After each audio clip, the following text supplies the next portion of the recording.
Bonjour tout le monde, bienvenue sur ma chaîne Ineria Guidance. On se retrouve dans cette nouvelle vidéo pour le tirage de vos énergies générales pour le mois d'août 2025. Cette guidance est pour les signes solaires, ascendants et lunaires et elle est pour les taureaux.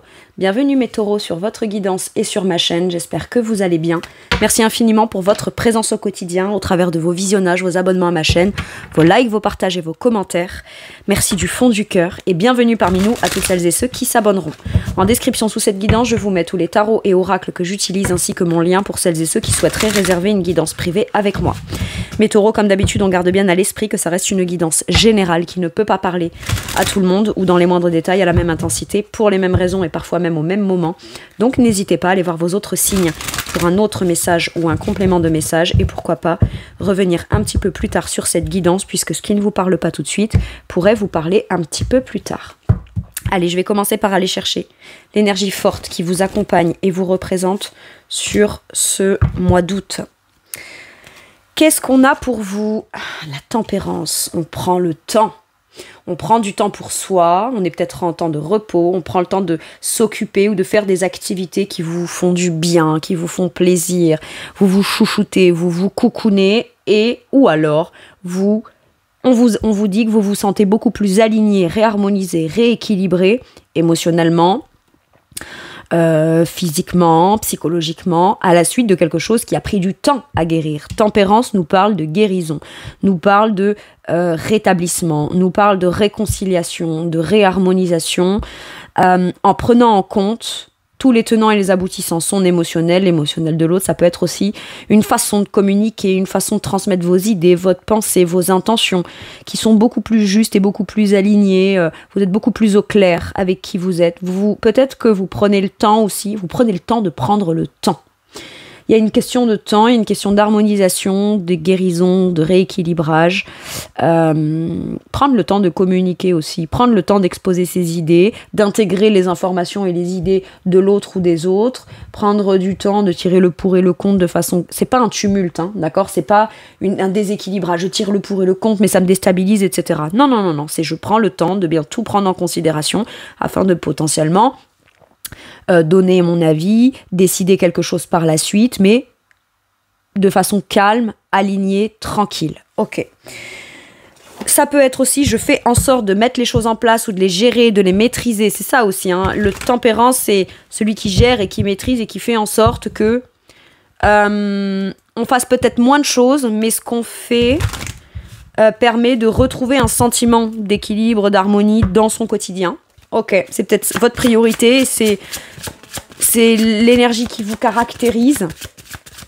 Je sais pas moi, admettons, on vous envoie un message, vous répondez pas du tac au tac, tout de suite, rapidement. Non, vous prenez le temps de tourner vos phrases, vos mots, vous êtes occupé à faire quelque chose, très bien, je continue à faire ce que j'ai à faire, je répondrai après. Vous voyez, vous n'êtes pas au même rythme que tout le monde, mais c'est votre propre rythme à vous. Quand même c'est rapide, tout est bien mesuré, tout est bien aligné avec vous.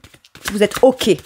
Vous êtes OK avec vous-même, ou en tout cas, vous priorisez le fait de faire les choses au rythme ou à la façon de ce qui vous est aligné avec vous-même.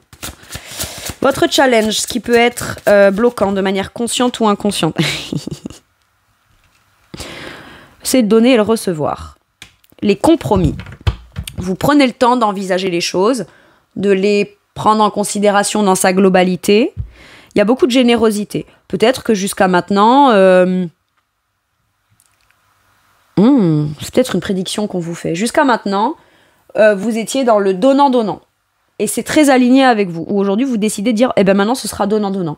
Je suis quelqu'un qui peut apporter énormément de positif à partir du moment où on prend en considération mes besoins, mes objections, ce que j'ai envie de retirer d'une situation, dans une négociation ou peu importe, mais c'est du partage équitable, c'est de la réciprocité. Je peux avoir beaucoup de positif à donner. Mais si dans une situation, ce que j'ai à donner, ce que je reçois, c'est ça, ben je suis très OK et alignée avec moi-même pour que moi j'ai l'esprit tranquille de donner à l'image de ce que je reçois. Si on me donne du positif, je donne du positif. Si y a comme une volonté aussi, peut-être, de prendre le temps, de réfléchir et de revoir les choses, son organisation, sa façon de les gérer, sa façon de les mettre en place, sa façon de les catégoriser ou de les organiser dans le quotidien, vous permet peut-être aussi de revoir la valeur du temps que vous accordez, de l'énergie, des actes, de ce que vous amenez dans des situations. J'ai l'impression que vous avez une vraie volonté de compromis. Tout le monde doit être d'accord, mais pour être sûr que moi je suis en accord avec ce qui m'est proposé, j'ai peut-être besoin de prendre le temps de réfléchir à ce que moi j'ai envie d'en retirer. Est-ce que j'ai réfléchi à tout? Est-ce que dans ce qui m'est proposé, qui est possible de partager ou de négocier ça peut être une signature de contrat où on trouve un accord et un compromis. Peut-être que jusqu'à maintenant, il n'y avait pas d'accord et pas de compromis, on ne réussissait pas à trouver un terrain d'entente. Et là, vous prenez en considération peut-être quelque chose afin de le demander. Admettons, je vous donne un exemple, si c'est un nouveau contrat de travail ou revoir ce qu'on donne et ce qu'on reçoit dans un travail existant, matériellement et financièrement par exemple, je vais le prendre en considération, je vais prendre le temps de bien le formuler pour que quand je le formule, ce soit à l'image et que je sois OK avec tout, mais je vais penser à tous les détails. C'est pas que l'argent, la somme d'argent que j'aimerais en recevoir. Ça peut être... j'en sais rien, moi j'ai besoin de demander telle somme d'argent. Si c'est pas possible pour la personne, à ce moment-là je vais peut-être négocier. Très bien, alors à ce moment-là, est-ce que tu serais OK pour que telle demi-journée ou tel après-midi, du coup je ne vienne pas travailler, voilà, mais c'est prendre conscience de votre valeur là. Et j'ai l'impression qu'on vous dit que si on vous propose quelque chose ou qu'il y a une opportunité qui se crée pour vous, qui se présente à vous, avant de la saisir, prenez quand même bien le temps de bien mettre un montant ou un niveau sur votre propre valeur. Parce que si on vous le dit et que c'est votre challenge, c'est que peut-être que jusqu'à maintenant, vous êtes prêt ou prête à travailler, j'en sais rien moi, pour un certain salaire tous les mois, et en réalité, ça vaut peut-être plus que ce que vous en recevez. Donc prenez bien le temps de conscientiser aussi la valeur positive de chaque chose que vous avez à amener, à donner, à offrir et à partager avec générosité, parce que ça peut vous amener à avoir la possibilité de négocier quelque chose pour en obtenir quelque chose qui visiblement viendra vous faire apprécier votre vie de façon plus sereine, pouvoir prendre le temps d'épargner un petit peu plus pour un projet qui vous fait plaisir. Tempérance, les choses se font pas rapidement, ça se fait petit à petit, de manière calme, fluide, dans le temps, mais pour ça il faut qu'on vous donne les moyens financiers de pouvoir commencer à l'envisager, à l'anticiper et vous engagez pleinement vers ce projet-là, d'accord? Admettons, ça peut être j'ai envie de faire un voyage, je vais prendre du temps pour économiser, mais pour ça, il faut que je reçoive plus d'argent. Pour recevoir plus d'argent, je vais prendre le temps de formuler ma demande ou ma requête ou mon avenant à mon contrat ou quelque chose comme ça. Mais là, on vous dit, tu as le droit de négocier et tu as le droit de venir modifier pour revoir à la hausse la valeur de ce que tu souhaites recevoir. Admettons, au départ, je me suis proposée dans une relation en disant moi je ferai ci, toi tu feras ça, et puis finalement je me rends compte que j'ai tel besoin, que je souhaite maintenant obtenir ça en plus, ou voilà, il y a une revalorisation de quelque chose qu'on prend le temps d'intégrer là. On prend le temps aussi peut-être de guérir une blessure qui a fait que pendant un temps on n'était plus en mesure de donner quoi que ce soit ou de recevoir quoi que ce soit. Et j'ai l'impression qu'on trouve un terrain d'entente ou un accord avec soi-même. On guérit une blessure qui permet aussi d'ouvrir le champ des potentiels à des nouvelles personnes ou à une nouvelle personne, de pouvoir vous offrir quelque chose. Une offre, une opportunité, une proposition, quelque chose en tout cas qui vous demande réflexion mais qui demande d'être négocié. Et vous avez le droit de négocier, vous êtes légitime de négocier pour revoir peut-être certaines choses à la hausse. C'est ce qu'on me dit. Bon. Votre atout. Le fou, le nouveau départ. Ah non, elle est sortie à l'envers. Vous n'allez pas vous précipiter pour vous lancer. Ce qui vous est proposé ou l'occasion ou l'opportunité de pouvoir trouver un terrain d'entente est de l'ordre de ce que vous souhaitez, mais vous avez besoin de prendre le temps de savourer l'idée que dans certaines négociations, vous pourriez obtenir. Il n'y a pas que le fait d'obtenir qui vous fait plaisir ou qui vous fait rêver. C'est aussi le fait de vous rendre compte petit à petit avec le temps que les choses peuvent évoluer favorablement dans votre sens. Je me lance pas, je me précipite pas.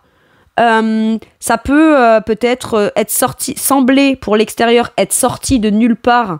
Le fait d'aller taper à la porte un matin de mon patron en disant « Bonjour patron, voilà, j'ai bien réfléchi, vu le chiffre d'affaires que j'ai fait, et vu que moi j'ai des projets de mon côté, etc., j'aurais besoin qu'on trouve un accord et qu'on se mette d'accord sur une revalorisation salariale. » Les gens pourraient penser que ça sort de nulle part, c'est sorti du chapeau comme ça, ou que c'est un peu fou, c'est un peu spontané, que ça n'a pas été réfléchi, alors que vous avez bien pris le temps.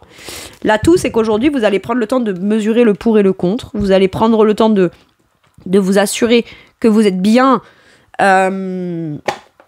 aligné émotionnellement, dans vos idées, dans votre vision des choses, dans votre logique, dans vos croyances, dans votre philosophie, dans votre état d'esprit. C'est tout ça que vous prenez en compte.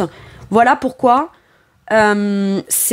aujourd'hui, ce qui est catégorique, c'est je ne me lancerai pas tant que je ne suis pas sûre en amont qu'une fois que je me suis lancée, je n'obtienne pas ce qui me tranquillise à moi et ce qui fait que moi aussi j'y trouve mon compte.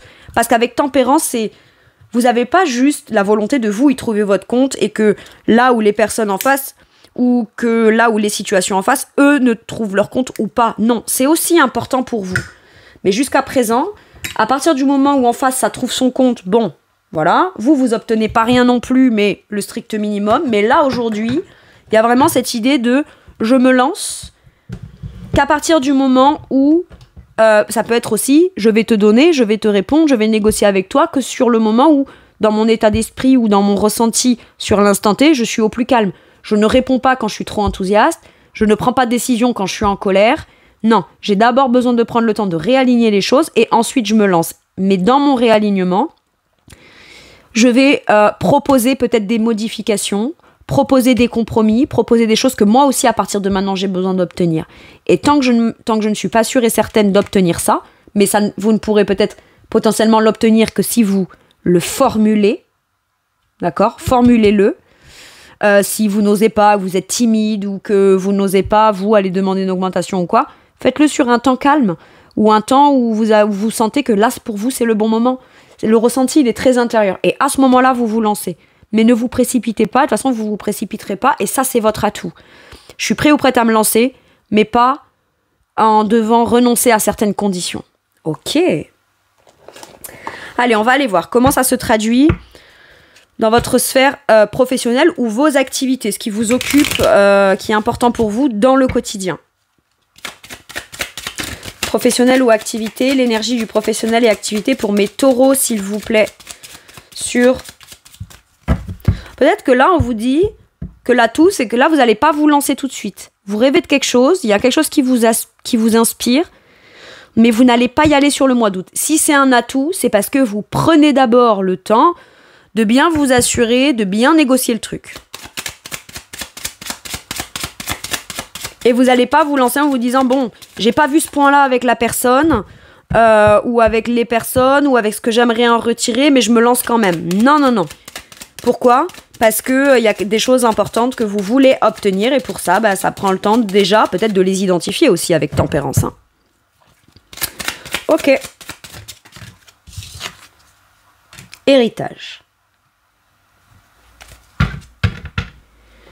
Professionnel et activité, héritage. Peut-être que vous avez envie de vous lancer dans une activité liée à une somme d'argent que vous pourriez obtenir par rapport soit à un contrat passé, parce que là l'héritage ça me parle quand même de tout ce qui est ancestral, le passé, etc. Ça peut vouloir me dire qu'une somme d'argent d'un héritage familial que vous recevez pourrait vous permettre de lancer, j'en sais rien moi, votre ligne de vêtements, vous lancer dans une activité qui vous passionne vous, mais on veut trouver quand même le juste équilibre. Il y a besoin de négocier, il y a besoin de bien partager, peut-être aussi l'argent. Et ça aura forcément des conséquences sur votre professionnel. Peut-être que la somme d'argent que vous allez recevoir va vous permettre de prendre plus de vacances, plus de congés, vous autoriser peut-être à ne pas aller travailler un temps parce que vous recevez une somme d'argent liée à quelque chose du passé. Mais c'est pas juste, je vais prendre le temps pour moi et pas bosser parce que j'ai une somme d'argent. Ça peut être, du coup, je vais profiter de ce temps-là aussi pour voir comment je vais investir ou réinvestir cet argent dans des activités, dans quelque chose qui va beaucoup m'occuper. Ça peut être par exemple l'achat d'une maison, qui va me demander de moi m'investir beaucoup en faisant des travaux, en mettant la main à la pâte, etc. Ça peut être quelque chose comme ça. Mais en tout cas, ce qui est sûr, c'est qu'on vous parle d'un savoir peut-être aussi ancestral ou de vouloir se lancer dans une activité où vous aviez quelqu'un de votre lignée qui pratiquait ça. On intègre avec tempérance, on intègre ou on réintègre certains savoir-faire, certaines facultés, certaines compétences et qu'on prend le temps de bien maîtriser pour continuer, perpétrer ou relancer ou lancer quelque chose que quelqu'un de votre famille peut-être faisait avant. Ça peut être aussi l'idée de reprendre ou racheter une entreprise familiale où quelqu'un veut vous faire une espèce de... je te passe le bâton de pouvoir, j'ai un truc comme ça. Mais vous avez quand même besoin de prendre le temps d'y réfléchir. Vous voulez vous lancer, mais vous n'allez pas vous précipiter à répondre. Vous avez besoin d'en connaître tous les tenants et les aboutissants, savoir ce que ça va vous demander d'impliquer en temps, en énergie, en investissement, en charge de travail, etc. Ce que vous allez en recevoir matériellement et financièrement. Ça a beau être une vocation ou quelque chose d'assez très important dans l'âme, ça n'empêche qu'on n'en met pas de côté pour autant l'aspect, ce que je vais en retirer concrètement dans la matière. Et ça, c'est super important. Bon.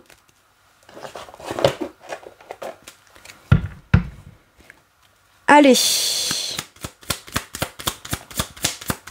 Vous, qu'est-ce qu'on vous dit? Ça peut me parler de une proposition ou une interaction professionnelle, héritage avec quelqu'un d'ancien. Quelqu'un, par rapport à vous, quelqu'un qui est plus vieux ou qui a plus d'expérience, mais qui cherche à vous transmettre un savoir, une connaissance ou quelque chose. 8 d'épée. Vous, il y a des peurs. On vous dit lâche prise. Reine d'épée, lâche prise. Ta vision, elle est claire. Tu as une vision claire sur ce que tu veux sur du long terme. Tu es capable de décider. Lâche prise sur tes peurs, sur et ça m'angoisse, est-ce que je vais arriver à ci, à ça, et si ça donne pas ci, et si ça donne... Tous les et si là qui vous donnent ce sentiment d'être coincé, tranché et décidé. Ok. Ça peut être aussi un passé professionnel ou une tentative de pratiquer quelque chose dans le quotidien qui est important pour vous, qui a pu à un moment donné, soit ça vous avait pas rapporté assez d'argent, soit vous ne l'aviez pas assez valorisé, donc vous n'en tiriez pas des bénéfices suffisants, soit vous y avez investi énormément. 6 de denier, c'est par nature, je suis naturellement généreux. Je transmets, je donne, je partage. Mon expérience peut servir à un plus grand nombre. Mais du coup, on est très engagé et on donne beaucoup. Et il y a besoin de conscientiser ou de guérir de certains sentiments d'échec ou de certaines choses qui n'étaient pas en alignement. Je bossais beaucoup, mais je gagnais pas assez ma vie. Si je me lance de nouveau dans ce projet ou que je retente quelque chose d'ancien, même si j'ai des peurs et des blocages, ce qui me fait peur, c'est de peut-être repartir sur un truc où je vais donner plus que ce que je vais en recevoir, etc., etc. Le 8 d'épée, c'est du stress, c'est des angoisses, c'est des peurs, c'est des sentiments de blocage. Si je fais ça, je vais me bloquer, et si ça se passe pas comme ci et comme ça, et si j'obtiens pas ci et ça. C'est pour ça qu'on vous dit, pense à demander les choses, à vouloir les mettre en place, peut-être en plusieurs fois, mais à chaque fois que vous vous sentez tranquille, pas en tumulte dans votre esprit. Maintenant, il peut y avoir aussi quelque chose avec un 8 d'épée qui est de l'ordre des culpabilités. Je n'ai pas à culpabiliser de quitter un boulot que je fais depuis 15 ans, 20 ans, 30 ans. Je n'ai pas à culpabiliser de laisser quelque chose derrière moi dans le passé. Je n'ai pas à culpabiliser de forcément devoir reprendre l'entreprise familiale, même si j'ai peur ou que tout n'est pas aligné. Moi, je veux bien le reprendre, mais sous mes conditions à moi. Reprendre le flambeau, pour certains et certaines, ne veut pas dire faire à l'image d'eux. Vous avez le droit de faire à votre propre image, à vous, aujourd'hui, parce qu'après tout, c'est à vous qu'on redonne ce bâton de pouvoir. Donc, ok, je me lance, mais sous certaines conditions. Et vous êtes légitime à valoriser vos besoins, vos conditions, votre façon de faire, tout ce que vous investissez, tout ce que vous voulez en récolter. Et vous n'avez pas à culpabiliser. C'est super important que je vous le dise. Ok. Visiblement, c'est important. Allez, dans votre sphère matérielle et financière, je vais prendre celle-ci, le 2 d'épée. Et qu'est-ce qu'on a? Ouh, trahison. On a peur de se faire avoir, là, matériellement et financièrement. Il y a pu y avoir quand même des conflits hein, liés à une somme d'argent, une bataille juridique, une bataille judiciaire, une bataille légale. Est-ce que je me trompe Est-ce que je me trompe dans mes choix, dans mes idées, dans ma dualité? Il y a quelque chose qui vient soulever un conflit matériel et financier.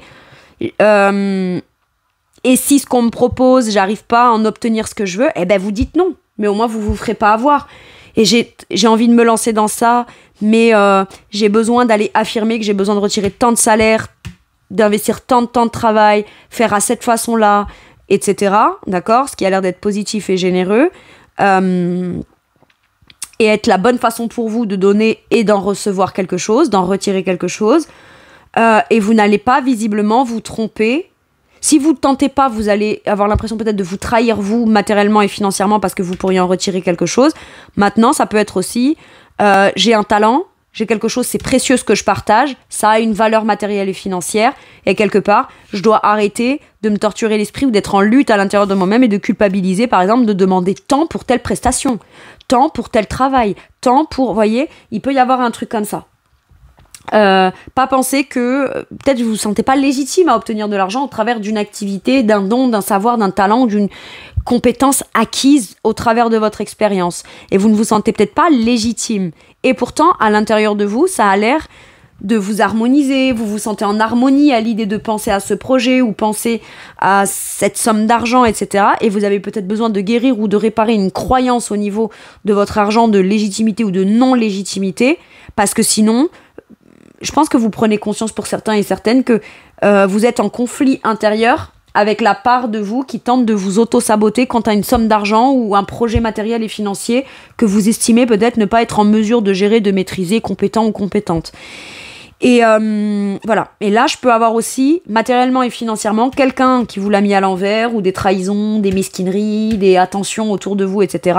Il y a peut-être eu une procédure ou un conflit ou quelque chose, et visiblement, vu que ça sort à l'envers, c'est la fin des trahisons, la fin des conflits, matériels et financiers. Ok. Soit la fin des conflits intérieurs, je suis pas capable, et après tout, et je suis en train de me trahir moi-même, et je suis en train de me dévaloriser moi-même. Et il y a besoin de venir rétablir et guérir quelque chose sur ça. Ok.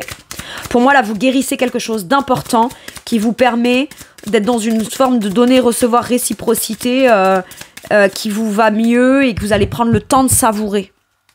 Ok. Qu'est-ce qu'on a? 3 d'épée. Vous. Pourquoi j'ai beaucoup d'épée, vous, dans vos énergies? Il y a les peurs. Les peurs, les doutes, les culpabilités. Liées au professionnel. Il y a besoin de rétablir ça. Il y a besoin de penser à vous en priorité. Trouver un terrain d'entente. Et pour vous, trouver un terrain d'entente jusqu'à maintenant, c'est peut-être ne pas dire des choses qui ne vous conviennent pas. Ne pas oser vous exprimer sur des choses qui ne vous conviennent pas. Ne pas oser extérioriser, donner votre point de vue sur vos idées à vous. Vous vous sentez bloqué quelque part. Et là, matériellement et financièrement, j'ai peut-être potentiellement eu un événement qui déjà vous a blessé, et le fait qu'il y ait des luttes, des conflits, des trahisons, des mesquineries, etc., ça vous a même atteint émotionnellement. Ça peut être par exemple la perte d'un être cher. Vous deviez en retirer un héritage. C'est un exemple que je vous donne, hein, mais après ça, vous le collez, voilà. Mais déjà, il y a eu la perte de l'être cher, ça a été très difficile, mais dans le sentimental, pas dans le mais sentimentalement ou émotionnellement, dans l'énergie du matériel et du financier, le fait qu'il y ait eu des mesquineries, des gens qui étaient, plusieurs personnes impliquées dans ce truc d'héritage, etc., ben, il y a eu des trucs, et en fait, du coup, ça a encore plus affecté votre émotionnel lié à cette situation. Déjà, c'est pas facile de perdre quelqu'un, peut-être, ou c'est pas facile de, je sais pas moi, de quitter un boulot, de perdre un travail, ou de se sentir là. Mais là, il y a encore cette notion de, je me sens blessée, trahie, et quelque part, est-ce que si je prends une décision pour moi qui ferait qu'aujourd'hui je conscientise que ça ne me trahit pas moi, jusqu'à quel point certaines personnes pourraient dire que moi je suis le ou la traître, ou je vais blesser, ou je vais faire mal, ou je sais pas quoi. Il peut y avoir un truc comme ça. Mais là, ça peut être quand même beaucoup d'argent, ou de l'argent que vous devez obtenir, mais c'est de l'argent qui, pour vous, a quand même un goût amer, parce qu'il y a eu des disputes, des conflits, des trahisons, des peines de cœur, etc. Bon. Ok. On vous a fait peut-être beaucoup de peine aussi, depuis tout petit ou toute petite, ou depuis l'enfance. Et quelque part, ben, vous avez pris ça pour acquis comme étant des vérités intérieures et vous avez besoin de guérir cette blessure liée à de l'argent, du matériel et du financier afin de faire vos choix pour vous et pour connaître votre propre valeur, assumer pleinement une valeur qui est plus grande que peut-être que celle qu'on vous a fait croire depuis très longtemps. C'est des conditionnements là. Soit, et puis bah, de les annoncer clairement. J'ai telle prétention salariale, je le mérite. On se le dit à soi dans le miroir le soir et on en est convaincu. Et le lendemain, bah, quand on va postuler ou quand on veut de l'argent ou quand on dit j'ai telle valeur. Ouais, ben non, mais moi j'ai pas les moyens. Ah d'accord, bon bah alors je suis prêt ou prête à quoi? À quoi? Vous faire mal, à vous trahir, à vous parjurer? Vous n'avez pas à faire ça. Vous n'avez pas à faire ça. Ok. Allez. Je peux avoir l'idée, pour certains et certaines, bon, j'ai l'énergie spirituelle et mon intérieur. Je peux avoir l'idée pour certains et certaines de devoir se réapproprier un quotidien, retrouver un équilibre, un apaisement, une tranquillité, prendre le temps de guérir à la suite.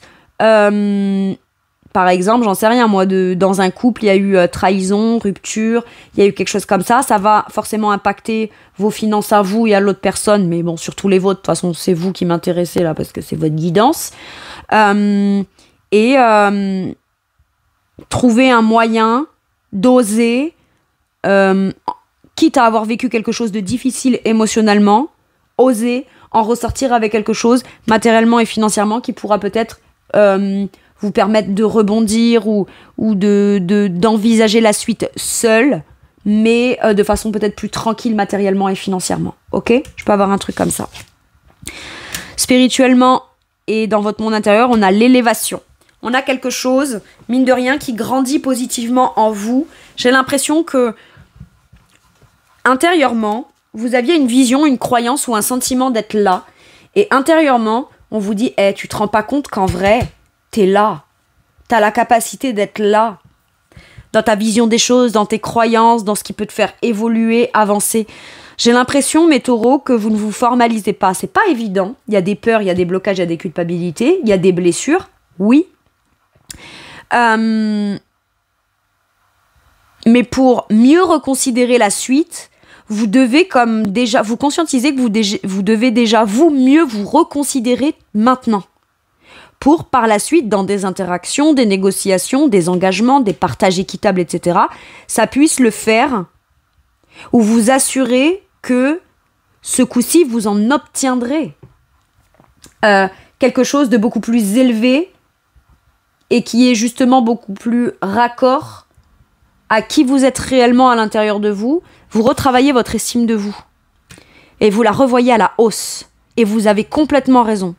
Maintenant, ça peut être aussi une pensée, une pratique spirituelle ou une amélioration, quelque chose qui évolue positivement, qui est beaucoup plus haut. Ça peut être votre taux vibratoire, ça peut être votre optimisme, ça peut être tout ça. J'ai un truc qui augmente, qui réaugmente de façon positive là pour vous. Ok. Il y a peut-être aussi une prise de hauteur et une prise de conscientisation beaucoup plus haute et beaucoup plus élevée en prenant en considération ce que j'ai vécu par le passé jusqu'à maintenant, de quelle façon ça peut me faire grandir, m'élever et évoluer. Vous en faites quelque chose de porteur et d'évolutif pour la suite. Et ça passe par votre intériorité. Ok. Vous, dans votre spirituel et votre monde intérieur, 6 de denier. Vous prenez conscience de votre valeur. Si on vous a sous-estimé ou qu'on ne vous a pas donné quelque chose concrètement, vous l'avez tout de suite attribué à la valeur que j'ai. On considère que j'ai pas de valeur. Si je n'obtiens que ça, c'est que j'ai cette valeur-là. Pas du tout. C'est vous qui décidez de la valeur que vous avez, que vous valez, de qui vous êtes, de tout ce que vous êtes en mesure et capable de donner avec bonté, générosité, équité, partage équitable, etc. Vous cherchez plus à être juste qu'avec les autres. Vous cherchez en priorité à être juste avec vous-même. Peut-être que vous placez la barre beaucoup plus haut. Mais c'est pas un problème. Si c'est un problème pour quelqu'un d'extérieur de placer la limite là, c'est que c'est cette personne ou cette situation qui n'a pas les moyens de votre valeur ou qui n'est pas en mesure. Mais pour autant, ça ne veut pas dire que vous n'avez pas cette valeur-là. 6 de denier. Il y a une revalorisation personnelle. Vous vous félicitez. Vous vous rendez bien de manière positive tout ce que vous avez pu vivre de façon négative et qui est venu provoquer des difficultés chez vous, des blessures, des peurs, etc. Et j'ai l'impression que vous conscientisez qu'aujourd'hui, vous pouvez vous tirer vers le haut en commençant déjà par être généreux, généreuse avec vous-même. Je sais pas, c'est bizarre, c'est comme si pendant longtemps vous avez cru que vous valiez telle somme d'argent. Je vous le donne comme ça, je ramène à ça, ça peut paraître un peu bébête, mais voilà, c'est pour vous donner un peu l'énergie comme je la sens. C'est jusqu'à maintenant je croyais que je valais telle somme d'argent, mais en réalité je vaux 10 millions de plus, quoi. Et vous avez le droit. Et quand on en a cette conviction qu'on est aligné avec ça et qu'on a pris le temps de se rétablir, de se calmer, de s'apaiser à l'intérieur de soi pour de manière tranquille aller cheminer et de se lancer dans des choses qui permettent d'obtenir ça, ça prendra le temps que ça prend, mais on atteindra ça. Parce que si on ne l'atteint pas, ça voudra dire que on s'est forcément sacrifié de manière injuste vis-à-vis de soi-même à un moment donné. Ce qu'on vous dit là aussi, c'est que, je ne sais pas pourquoi je vous le dis, vous pouvez avoir la conscience tranquille. Vous avez fait les choses de la façon la plus juste, équitable, généreuse, possible.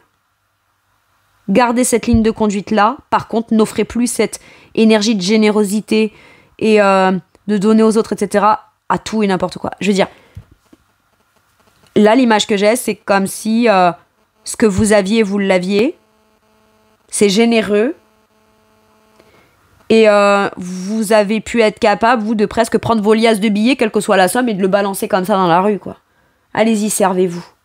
Ça, c'est terminé. C'est terminé. Revalorisation de vous-même, de façon concrète. Ou vous prenez conscience de votre valeur. Allez, relationnellement, dans votre sphère relationnelle, de manière générale, les gens avec qui vous négociez, les gens... Mais c'est pas juste je négocie pour obtenir un truc qui est moindre que ce que je souhaite. Hein. Non, c'est je négocie pour obtenir ce que je mérite. C'est pas pareil. Relationnel de manière générale, vos amis, votre famille, vos collègues, vos voisins, voisines, les gens que vous côtoyez dans le quotidien. La renommée, on me dit de la mettre à l'endroit, ok. Pour moi, il y a un verdict qui tombe, on vous annonce quelque chose qui vient vous attribuer un mérite que jusqu'à maintenant, vous avez peut-être vécu comme une injustice. On vous avait jamais reconnu à votre juste valeur et là, vous avez bonne réputation. On vous reconnaît à votre juste valeur. On vous gratifie de quelque chose. On vous annonce quelque chose. Vous avez une belle réputation.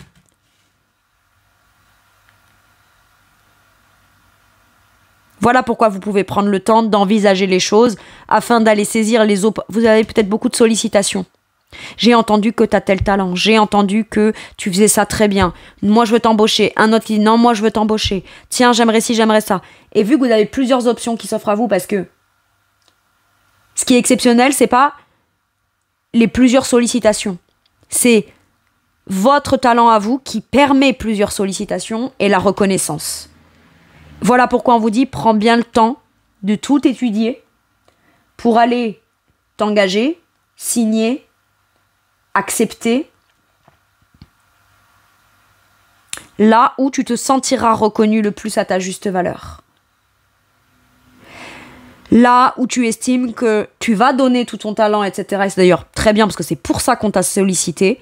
Par contre, assure-toi de le faire là où toi aussi tu en retires quelque chose qui est essentiel pour toi aujourd'hui et que tu prends en considération et de manière prioritaire.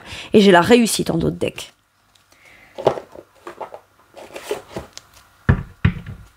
Waouh. On entend parler de vous, j'ai l'impression. La renommée, c'est la réputation, on entend parler de vous. Quelle est votre énergie à vous? Valet de bâton. Ça vous fait plaisir, ça vous met en joie, ça vous donne envie d'entreprendre, ça vient vous remotiver, ça vient vous booster. As d'épée en dos de deck. On a les idées claires. Il peut y avoir un nouveau contrat, un courrier, une affirmation, une déclaration, mais quelque chose qui est de l'ordre d'une vérité, soit qui vous édite et qui vous permet de commencer à entreprendre, et qui vous met en joie, et qui vous donne envie de grandir à cet endroit-là. Vous êtes reconnu peut-être aussi pour un talent que vous avez et que vous faites spontanément. Oui, il y a encore du travail, il y a encore il y a le potentiel. Le valet de bâton, c'est le potentiel. Mais ce qui compte, c'est le potentiel. Ça vous fait vivre comme quelque chose qui s'allume en vous. De nouveau, une passion, une motivation, l'envie d'entreprendre.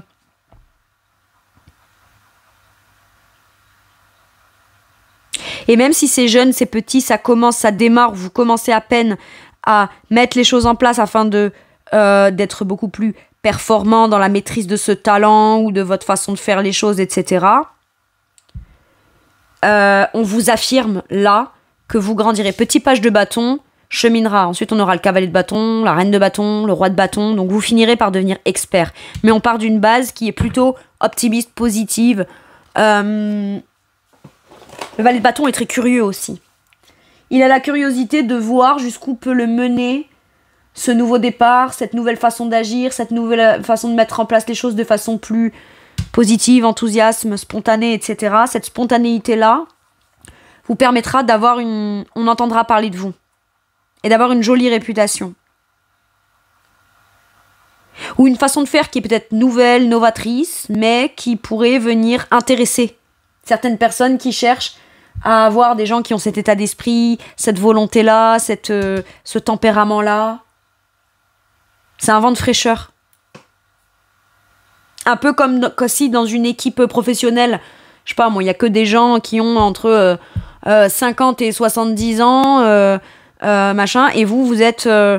c'est pas tant l'âge que vous avez, mais c'est que il y a un truc plutôt ancestral et vous débarquez et vous venez comme révolutionner quelque chose. Avec une idée novatrice, avec une nouvelle énergie, il y a comme un feu nouveau. Vous voyez, quelque chose de nouveau qui vient redynamiser quelque chose. Vous prenez du plaisir aussi. C'est peut-être nouveau pour vous d'apprendre à ce qu'on vient de vous valoriser, à ce qu'on vient de vous dire vos talents, vos qualités, etc. Alors, d'un côté, ça vous fait plaisir, mais d'un autre côté, avec cette énergie-là, c'est nouveau pour vous, vous savez pas trop quoi en faire. Comment je vais faire? J'ai peur d'être maladroit, et si je parais pompeux ou pompeuse, ou si ou quoi, ou machin. Il y a un truc comme ça. Mais c'est parce qu'en fait, pour une fois, on vous reconnaît à votre juste valeur, on vous valorise, on aime vos talents, on vient vous le dire. On vous dit que c'est vous. Oh, c'est sûr, j'aurai les compétences, les capacités, je manque un peu de confiance en moi, je sais pas si je vais maîtriser, etc. Bien sûr que tu vas maîtriser. Prends le temps. Prends le temps de t'approprier ou réapproprier cette énergie, ce feu intérieur positif. Il grandira, il évoluera et il deviendra beaucoup plus performant avec le temps. Chaque heure, chaque jour, chaque semaine qui passe, tu grandis un peu plus. Et t'es encore plus dans la maîtrise de cette énergie-là. Par contre, c'est motivant, c'est passionnant, on a envie d'entreprendre, etc. J'aime beaucoup. Ok. Allez. Avec celui-ci, mes taureaux. Un message ou un conseil pour vous avec celui-ci. Ouh, qu'est-ce qu'on vous dit? L'ermite. Retirez-vous pour vous ressourcer. C'est ce que vous faites. Ou alors, vous êtes en mode retrait depuis toujours. Vous vous êtes ressourcé, vous avez bien réfléchi. Vous n'allez pas vous précipiter, vous réfléchissez avec sagesse. Mais une fois que vous avez réfléchi avec sagesse, que vous avez pris ce temps-là d'intégration, de réharmonisation, de comprendre qui je suis maintenant, ce que je veux pas, ce que je veux plus. Comprendre ma valeur.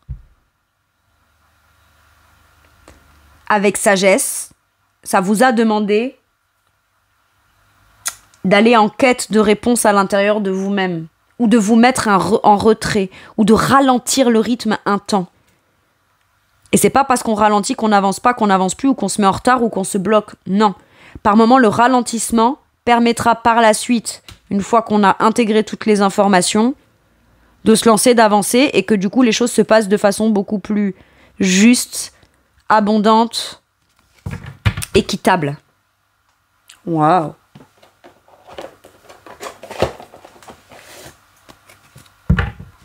Pour moi, vous prenez un temps de réalignement, de guérison, de réparation. Il y a peut-être eu beaucoup de choses qui se sont passées dans votre vie ces derniers temps. Et vous avez besoin de prendre ce temps pour venir réintégrer tout ça. Tout intégrer pour mieux cheminer après. Vous voyez, de façon plus équilibrée pour vous. Qu'est-ce qu'on vous dit avec celui-là? Choisissez une nouvelle direction. après mûre réflexion, vous choisissez une nouvelle direction ou une nouvelle façon de faire, de gérer, de maîtriser, de mettre en place les choses. Ok.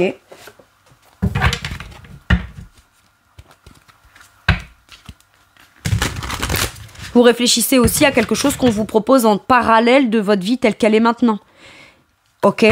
Et vous allez peut-être, vous avez envie de choisir cette nouvelle chose ou de l'intégrer, mais vous avez peut-être besoin de réfléchir, de prendre le temps d'envisager de comment cette chose-là, vous allez pouvoir la caler dans votre quotidien. C'est ok. On vous dit pas de devoir choisir ou renoncer, mais peut-être comment je vais faire pour intégrer tout. Et on prend le temps. Allez, un dernier message ou un dernier conseil pour mes taureaux, s'il vous plaît, avec celui-ci. 9 d'épée. Sors de ton mental. N'aie pas peur. Sors de ton mental. Il y a un épuisement mental. Vous avez besoin de vous reposer mentalement. Vous avez été pas mal challengé, vous avez pas mal fait de choses, vous avez mis en place des choses qui ont été positives, d'autres choses qui vous ont peut-être blessé. Il y a eu pas mal de tumultes et c'est venu causer peut-être des troubles du sommeil, des peurs, des angoisses, etc. Et là, on vous dit, t'as besoin de prendre un temps de repos. Mais t'arrives aussi sur une phase extrêmement stressante où t'aimerais te lancer dans quelque chose, c'est ton mental qui t'en empêche. Donc prends le temps de guérir. Prends le temps de guérir, prends le temps de venir calmer un tumulte du mental qui visiblement ne te sert pas ou ne te sert plus. En tout cas, c'est pas un 9 d'épée qui aujourd'hui est l'énergie la mieux pour toi afin d'envisager la suite pour toi. Et n'aie pas peur. Le 9 d'épée, c'est des croyances, c'est ce qu'on se dit à soi-même. Je vais aller demander un truc, j'ai envie d'aller le demander, ou j'ai envie d'aller négocier ça, ou j'ai envie de changer de boulot, quoi. Mais j'ai des peurs, j'ai des angoisses. J'y arrive pas. L'idée d'aller le demander, ça peut m'angoisser. Et si après, machin. Tout c'est et si, et si, et si. Stop. Arrêtez-moi ça. Ok? Prenez le temps. Si ça vous angoisse, c'est que peut-être vous avez besoin juste d'intégrer le truc petit à petit. Prenez un jour, 2 jours, une semaine, 10 jours, un mois de plus. Mais prenez le temps de me calmer ces peurs et ces angoisses-là. Ok? Peur infondée, s'attendre au pire et créer ainsi des prophéties autoréalisatrices. Laissez les inquiétudes prendre des proportions. Nuit blanche, recentrez vos pensées. Mais c'est pas recentrer vos pensées, c'est recentrez-vous sur vous et votre équilibre personnel afin de venir balayer ce mental, ou ces peurs ou ces angoisses. Voilà mes taureaux, c'est tout pour moi pour cette guidance. Je vous remercie de m'avoir écouté. Je vous fais tout plein de gros bisous. Prenez bien soin de vous et à bientôt pour une nouvelle guidance. Merci, au revoir.